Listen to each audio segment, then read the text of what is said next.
और बॉर्डर के गाना भी आप लोग के बहुत पसंद आए रहे, बहुत बढ़िया गाना रहे।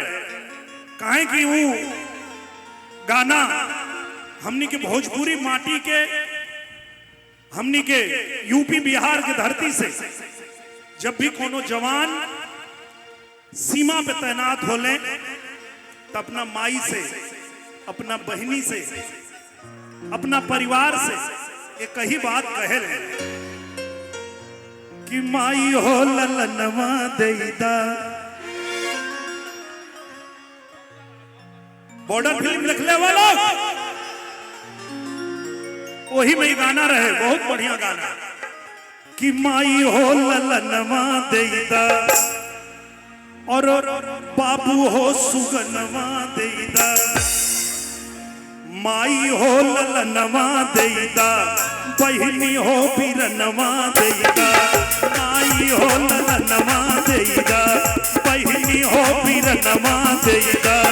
ते सबा के करनवायापन, ते सबा के करनवायापन, सारा तू गहनवा देदा। माई हो ललनवा देदा, बाबू हो सुगनवा देदा। माई हो ललनवा देदा, बाबू हो सुगनवा देदा।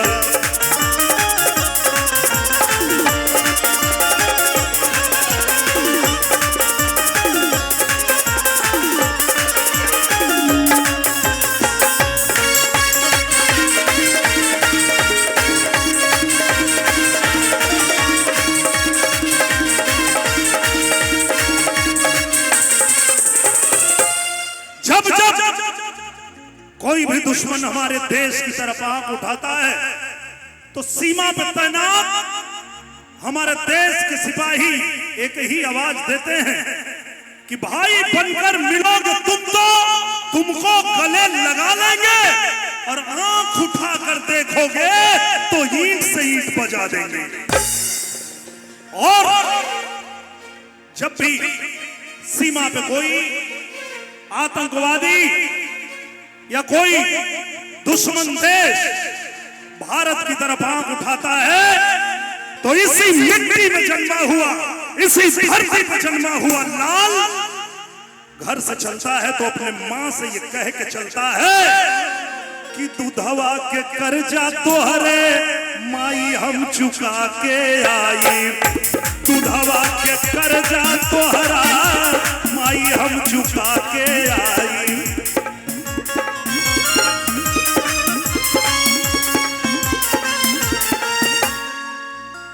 मां चिंता मत करना, मेरी बहन चिंता मत करना, अपने मां के दूध का कर्ज उतार के आऊंगा और सीमा पे जाऊंगा तो दुश्मन के मुंहवा में करीखा लगा के आई। दुश्मन के मुंहवा में करीखा लगा के आई।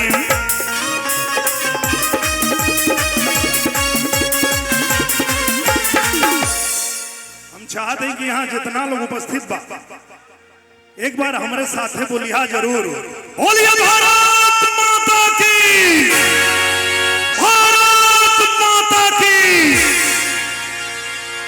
क्योंकि दुनिया में कोई धन चाहता है, कोई दौलत चाहता है, कोई शोहरत चाहता है, लेकिन सीमा पे तैनात हमारा सिपाही एक ही चीज कहता है, एक ही सपना है, उसे और कुछ नहीं चाहिए। एगो फौजी के सपना होला, एगो फौजी के सपना होला, और तिरंगा कफनवा देदा। माई हो ललनवा देदा, बहिनी हो बीरनवा देदा। माई हो ललनवा देदा, बहिनी हो बीरनवा देदा। सबा के करनवायापन, सारा तू गहनवा देदा। माई हो ललनवा देदा, बहिनी हो बीरनवा देदा। माई हो ललनवा देदा, बहिनी हो बीरनवा देदा। बोलिए भारत माता की जय जय श्री राम।